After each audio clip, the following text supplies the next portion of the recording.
नमस्कार, India daily देख रहे हैं आप। मैं हूं आपके साथ कंचन जसवानी। आज एक खास कार्यक्रम लेकर आई हूं मैं आपके लिए और मुझे लगता है आपकी भी बहुत दिलचस्पी होगी ये समझने के लिए कि इस वक्त इजराइल के हालात कैसे हैं, इस वक्त ईरान के हालात कैसे हैं। इस वक्त इजराइल और ईरान में जो कॉन्फ्लिक्ट लंबे समय से दशकों दर दशक चलता आ रहा है, उस पर क्या रिएक्शंस मिल रहे हैं। संडे को जो अमेरिका की तरफ से किया गया है, जिस पर अमेरिका को लेकर कई सारे मुल्कों ने अमेरिका के खिलाफ आवाज़ उठाई है या अमेरिका के समर्थन में बातें की है, उसको लेकर तरह तरह की रिएक्शन सामने आ रहे हैं। और इस वक्त इजराइल की स्थिति क्या है, ये मुझे लगता है और कोई नहीं, इजरायली एम्बेसडर टू इंडिया हमारे साथ इस पॉडकास्ट में मौजूद हैं। Welcome sir, it's a pleasure having you on my show today. बहुत बहुत शुक्रिया कंचन। मैं शुरुआत कई सारे सवालों से करना चाहती हूँ। कई तस्वीरें हैं जो आ रही हैं ईरान से, जो इजराइल से आ रही हैं, तेल अवीव और हाफिया से आ रही हैं। ईरान और इजराइल का कॉन्फ्लिक्ट आज का नहीं है, कई दशक बीत चुके हैं, लेकिन ईरान और इजराइल का कॉन्फ्लिक्ट खत्म नहीं हो रहा है। जो तस्वीरें इस युद्ध से आ रही हैं वो कई सारे सवाल खड़े करती है। शुरुआत संडे के एक्शन जो अमेरिका की तरफ से किया गया है, मैं उस पर आपका ओपिनियन जानना चाहती हूँ। मुझे लगता है ये एक ऐतिहासिक क्षण है क्योंकि हम इजराइल राज्य को खत्म करने के दोहरे प्रयास को विफल करने में सक्षम हो गए हैं। एक रास्ता ईरानियों के पास परमाणु सैन्य रास्ता था। ईरानी कई वर्षों से परमाणु हथियार हासिल करने की कोशिश कर रहे थे और वे वास्तव में संयुक्त राज्य अमेरिका को बरगला रहे थे। ये बातचीत का समय का फायदा उठाकर चुपके से परमाणु बम बना रहे थे और हम जानते थे कि ईरान ने हमें नष्ट करने की कसम खाई है। इसीलिए अगर हम अभी कार्रवाई नहीं करते तो वह वास्तव में हमारे विनाश का कारण बन सकता है। और इसीलिए हमने कार्रवाई की और हमें वास्तव में संयुक्त राज्य अमेरिका की सहायता मिली और इससे इजराइल के लोगों को बहुत प्रोत्साहन मिला क्योंकि स्पष्ट रूप से हमने सीखा कि हम अकेले नहीं हैं। दुनिया का सबसे शक्तिशाली देश हमारे पीछे खड़ा है। ये न केवल हमारे साथ मिलकर हमारी रक्षा कर रहा है, बल्कि यह दुनिया को इस खतरनाक शासन से भी बचा रहा है। इसके अलावा एक दूसरा रास्ता भी था जिसमें ईरानी हमें खत्म करने की कोशिश कर रहे थे और यह मिसाइल बैलिस्टिक प्रोग्राम के माध्यम से था। एक विशाल विरोधी कार्यक्रम जो प्रति महीना 300 बैलिस्टिक मिसाइल का उत्पादन कर रहा था। ये 3 साल के भीतर 20,000 बैलिस्टिक मिसाइल जमा करने की योजना बना रहे थे। अब आपके दर्शकों को ये समझाना चाहूंगा कि एक बैलिस्टिक मिसाइल एक पूरी इमारत को नष्ट कर सकता है, एक पूरे आसपास के इलाके को नष्ट कर सकता है, तबाह कर सकता है। और आप सोच ही सकते हैं कि हजारों मिसाइलों की बौछार हमारा जो एयर डिफेंस सिस्टम है इजराइल का, वो हम उसको एकदम जीरो कर देता, वो किसी काम का नहीं होता।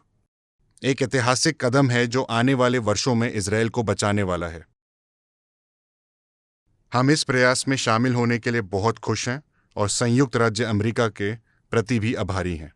ईरान लगातार ये कहता आया है कि हम जो है न्यूक्लियर स्टेट बनना इसलिए चाहते हैं ताकि हम ईरान को प्रोटेक्ट कर सके, ताकि हम एनर्जी के लिए कर सके, ताकि हम ईरान के लोगों के लिए कर सके। लेकिन ईरान जो कह रहा है उस पर कोई भरोसा नहीं करता है। और जो ईरान ने इजराइल पर अटैक किया है, खासतौर पर हॉस्पिटल या रेसिडेंशियल इलाकों पर, जिसकी बुराई हर तरफ हो रही है। वॉर एथोस में ऐसा नहीं होता है। वॉर एथोस में सिविलियंस को अटैक नहीं किया जा सकता। जो तस्वीरें तेल अवीव से सामने आ रही हैं वो कई सारे सवाल खड़े करती हैं। हाफिया मार्केट जहां पर काफी भीड़भाड़ होती है वो भी बंद हो चुकी है। और क्या ये समय आ गया है कि सिर्फ इजराइल और अमेरिका को ही नहीं, बाकी और मुल्कों को भी इस ईरान के अगेंस्ट अपनी बात करनी चाहिए। क्या वजह थी जो ईरान ने इतना ज्यादा यूरेनियम को स्टॉकपाइल किया है? इस बात की जानकारी पहले किसी और को क्यों नहीं पड़ी कि ईरान के पास इस तरह की मिसाइलें हैं जो वो लगातार दागता जा रहा है? क्या कोई अंदरूनी ऑपरेशन आप था सही जो कह रही ईरान हैं चला रहा था? कि ईरान जो कर रहा है वह विनाशकारी है, क्योंकि इजराइल के विपरीत जो केवल सैन्य ठिकानों को निशाना बनाते हैं, ईरानी हमारे नागरिक केंद्र, हमारे जनसंख्या केंद्र, वहां सब जगह उन्होंने बम गिराए। हमारे अस्पतालों पे उन्होंने बम गिराए। जैसा कि आपने कहा, यह एक युद्ध अपराध है और हम दशकों से इस बारे में बात कर रहे हैं। जब यह क्रांतिकारी कट्टरपंथी इस्लामी शासन इन क्षमताओं को इकट्ठा करते हैं तो आप जानते हैं कि वर्षों तक इजराइल को सीधे ईरान को निशाना बनाने को रोका गया था।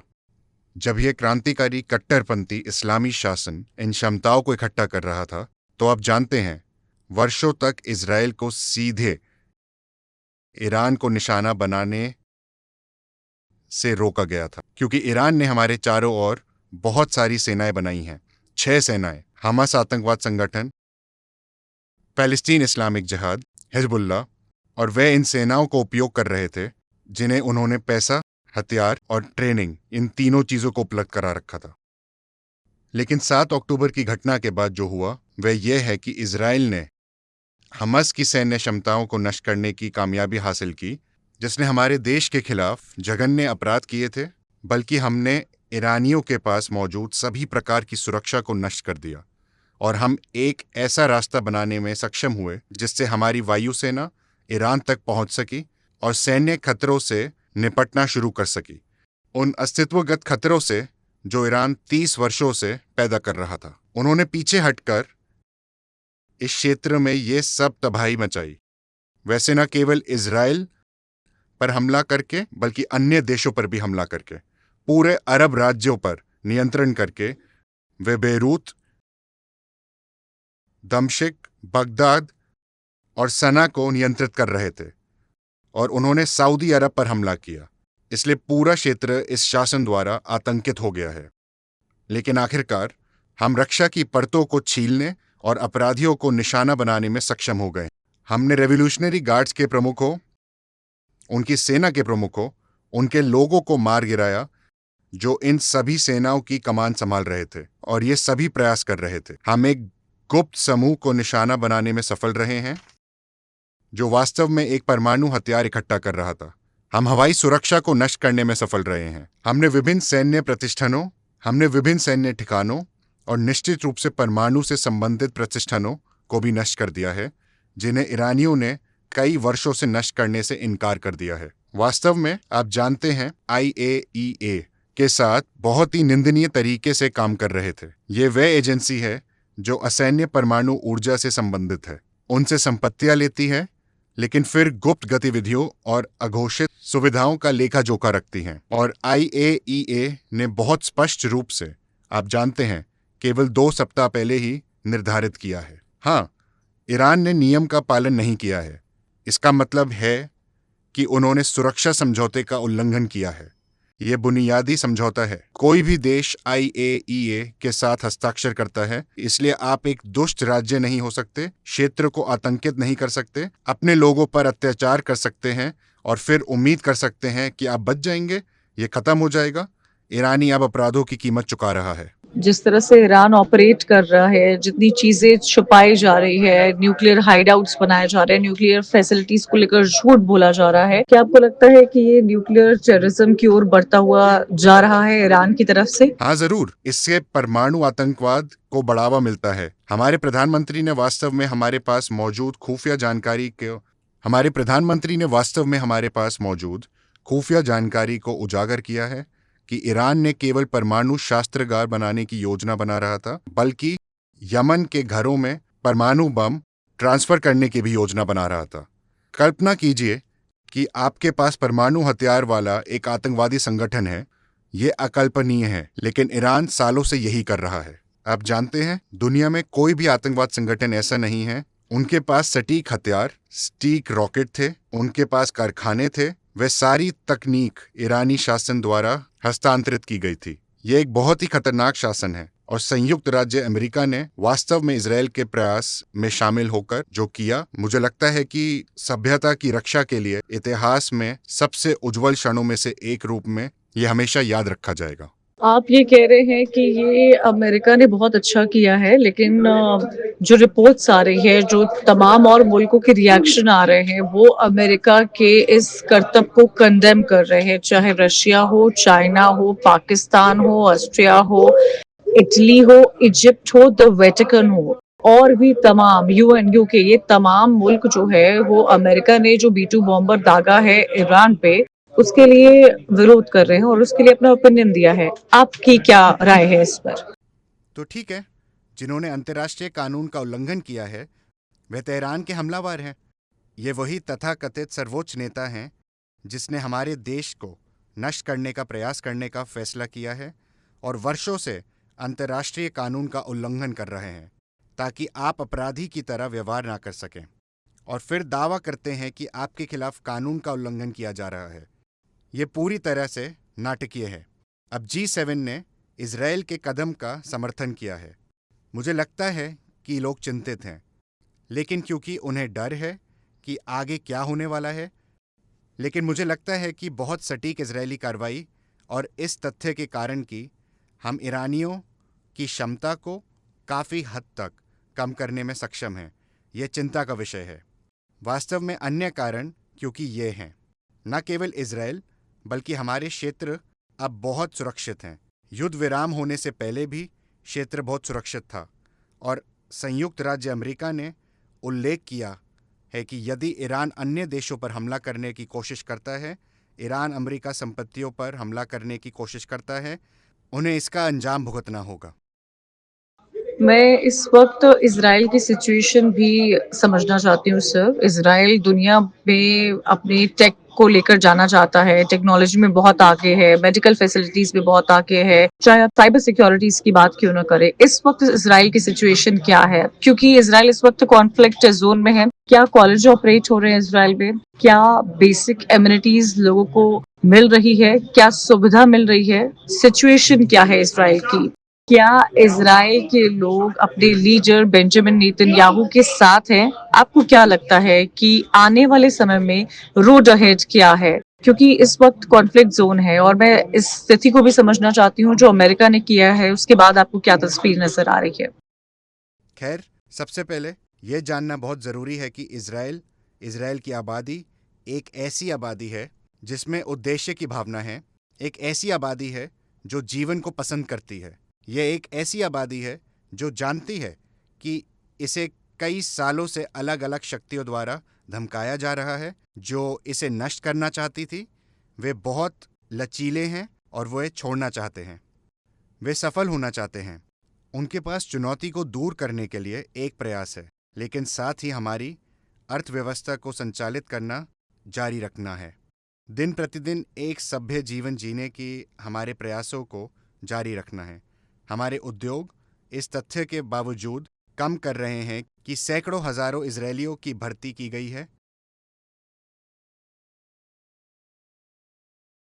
आप जानते हैं, ऑपरेशन शुरू होने के बाद से पिछले 10 दिनों में और हम बैलिस्टिक मिसाइलों की बौछार के नीचे हैं। केवल एक सत्र की सेवाएं काम कर रही हैं, लेकिन मुझे यकीन है कि जैसे ही हम मिसाइलों की संख्या को काफ़ी हद तक कम करने में कामयाब हो जाते हैं, हमारी अर्थव्यवस्था वापस उछल जाएगी, ठीक वैसे ही जैसे ये 7 अक्टूबर के तुरंत बाद पहली उछली थी। इजराइल के पास आय के अनेक सोर्सेज हैं, जिसके कारण हम इन सभी सैन्य चुनौतियों पर विजय प्राप्त कर रहे हैं। क्योंकि हमारे खर्चे बढ़ गए हैं, लेकिन फिर भी हमारा जीडीपी बहुत मजबूत है। हमारे पास रक्षा उद्योग से आय है जो बहुत अच्छा प्रदर्शन कर रही है। हमारे पास हमारे ऊर्जा क्षेत्र से आय है जो भी बहुत अच्छा प्रदर्शन कर रही है। और फाइनली, जैसा कि आपने उच्च तकनीक से उल्लेख किया है, हम विदेशी निवेश का आनंद लेना जारी रखते हैं। 500 से अधिक अंतर्राष्ट्रीय कंपनियां हैं जो इजराइल में अनुसंधान और विकास सुविधाओं में निवेश कर रही हैं। हमारे पास बहुत सी पहल हैं। मुझे यकीन है कि इस युद्ध के बाद ये पहले और भी बढ़ेंगी। ये बहुत मांग वाला काम है। मैं आपसे ये नहीं छिपाऊंगा कि आबादी पीड़ित है, कि बच्चे अपने घरों तक ही सीमित हैं, छोटे बच्चों को शेल्टर्स के पास रखना आसान नहीं है आदि। लेकिन हम बहुत ही उच्च मूड की स्थिति में हैं, क्योंकि आखिरकार हमारी सरकार और हमारे सुरक्षा बल ऑक्टोपस के सिर, सांप के सिर को निशाना बनाने और ईरान में ईरानी आक्रामकता को निशाना बनाने में कामयाब रहे हैं। अब ईरान के आसमान पर हमारा नियंत्रण है और इजराइल में हर जगह इस बात पर आम सहमति है कि यह सही काम है, चाहे आप प्रधानमंत्री का समर्थन करें या खुद का। ये हैरान करने वाली बात है सर। अमूमन ऐसा होता है जब एक नेशन किसी थ्रेट के अंदर होता है, तो चाहे ऑपोजिशन क्यों ना हो या सत्ता पक्ष हो विपक्ष क्यों ना हो, सब एक साथ हो जाते हैं, सुप्रीम लीडर के साथ हो जाते हैं। यही आप इजराइल में देख रहे हैं। हाँ, और फिर लोकतंत्र के लोग समझते हैं कि एक चुनी हुई सरकार है, हम सम्मान करते हैं। राष्ट्रीय संस्थाओं के साथ काम करना होगा और मुझे पूरा विश्वास है कि हम सब मिलकर इस चुनौती पर विजय प्राप्त करेंगे। आपको क्या लगता है डिप्लोमेसी को लेकर कोई चांस हो सकता है? क्या यूएस इंटरवीन कर सकता है? सिर्फ अमेरिका ही नहीं, भले ही कोई और मुल्क क्यों ना हो, क्या आपको लगता है इजराइल और ईरान एक साथ बैठ सकते हैं, डिप्लोमेटिक टॉक्स हो सकती है और ये वॉर खत्म हो सकता है? हम एक ऐसे दिन की कामना करते हैं जिसमें हम ईरानी लोगों के साथ फिर से जुड़ सकेंगे। दुर्भाग्य से इस कट्टरपंथी शासन ने हमसे कूटनीतिक रूप से बात करने से भी इनकार कर दिया है। हाँ, वे इजराइल पर प्रतिबंध लगा रहे हैं, वे हमारे विनाश का आह्वान कर रहे हैं। वे हमसे बात करने में भी तैयार नहीं हैं। वे दूसरों से बात कर रहे हैं, वे वास्तव में दूसरों को बरगला रहे हैं। क्या आपको स्ट्रेंज नहीं लगता है एम्बेसडर सर कि आप जो है मिलिट्री ऑपरेशंस पर कंसंट्रेट कर रहे हैं, लेकिन ईरान जो है वो हॉस्पिटल्स पर कंसंट्रेट कर रहा है, सिविलियंस पर अटैक कर रहा है, और ये शॉकिंग है सिर्फ हमारे लिए ही नहीं, पूरी दुनिया के खैर, लिए। मुझे वाकई ऐसी ही उम्मीद थी। आप जानते हैं, हमारे पास शासन परिवर्तन की कोई योजना नहीं है, क्योंकि हम इसके सैन्य पहलुओं पर ध्यान केंद्रित कर रहे हैं जो खतरा है। मुझे यकीन नहीं है कि लोग पूर्ण रूप से जागरूक हैं। मैं आपको इसका उल्लेख करने के लिए धन्यवाद देता हूं, लेकिन मुझे चिंता है लोग वास्तव में ईरान जो कर रहा है उसे अनदेखा कर रहे हैं। कितना कुछ आपने हासिल कर लिया है ईरान के लिए डिसंगेज करने में, उसके टेररिस्ट, उनके साइंटिस्ट, क्या कुछ तबाही ईरान में इजराइल की तरफ से हुई है?